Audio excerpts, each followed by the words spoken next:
Kisah Nabi Muhammad bagian ke-19 HILFULFUDHUL. Selain mengikuti peperangan, Muhammad yang masih remaja juga mengikuti sebuah perjanjian yang amat baik.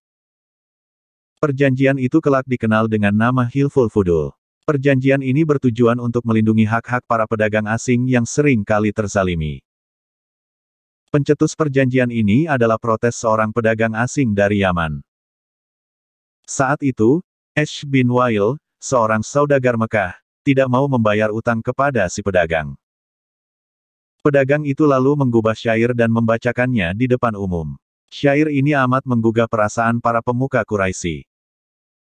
Mereka khawatir apabila dibiarkan terus, para pedagang asing tidak mau lagi memasuki Mekah. Apalagi perang Fijar mengakibatkan mulai terjadinya perpecahan di pihak Quraisy. Sepeninggal Abdul Muthalib, orang-orang Quraisy dari keluarga yang lain sudah mulai berani mencoba menentang kekuasaan pemerintahan Quraisy.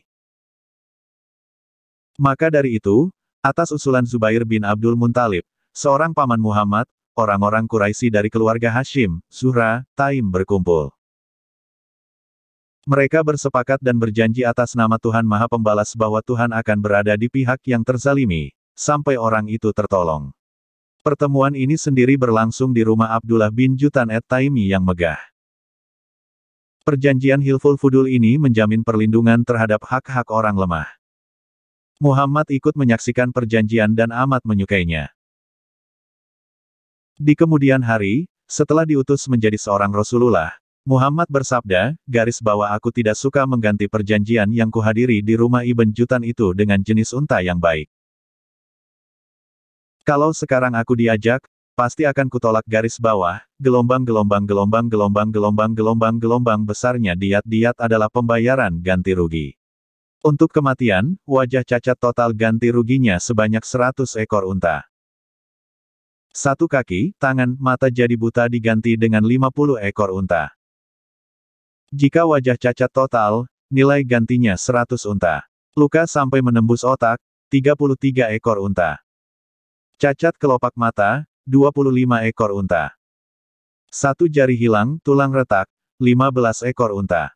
Luka sampai tulang kelihatan, 10 ekor unta. Satu gigi copot, 5 ekor unta. Demikian seterusnya dalam ketetapan yang rinci. Gelombang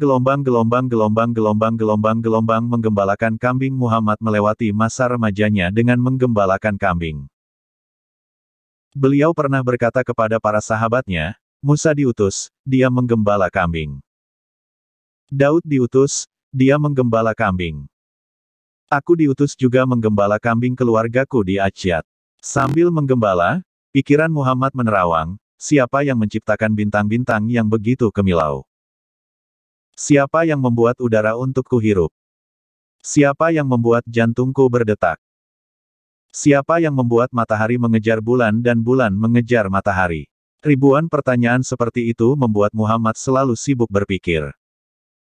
Hal itu membuat akhlak beliau terjaga demikian baik dari perbuatan buruk yang sering terjadi di Mekah. Pada saat itu, orang menyembah patung di mana-mana. Laki-laki dan perempuan yang bukan suami istri sering pergi berduaan, orang-orang melakukan tawaf tanpa busana, pesta mabuk-mabukan setiap malam, dan masih banyak keburukan lain. Meski demikian, pernah juga Muhammad ingin pergi ke kota untuk melihat sebuah pesta pernikahan. Tolong jaga kambing-kambingku, pinta Muhammad kepada seorang teman gembalanya. Baiklah, memang sudah giliranmu yang pergi bersenang-senang, kata teman Muhammad. Selama ini, kami selalu ada di padang gembala seperti seorang pertapa. Muhammad pun pergi memasuki Mekah. Di ujung kota, ia melihat ada sebuah pesta pernikahan yang dipenuhi berbagai hiburan dan musik. Namun, belum sempat Muhammad tiba di rumah itu, tubuhnya tiba-tiba disergap keletihan. Muhammad duduk bersandar di dinding dan tertidur lelap sampai pagi.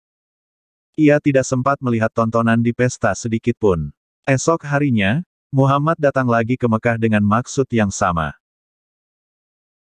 Kali ini, sebelum ia tiba di tempat pesta, telinganya mendengar musik indah yang turun dari langit, musik yang jauh lebih indah daripada semua musik di dunia ini. Musik itu membuai Muhammad dan ia pun kembali tertidur. Sejak itu, Muhammad tidak lagi berminat bersambung bagian 20.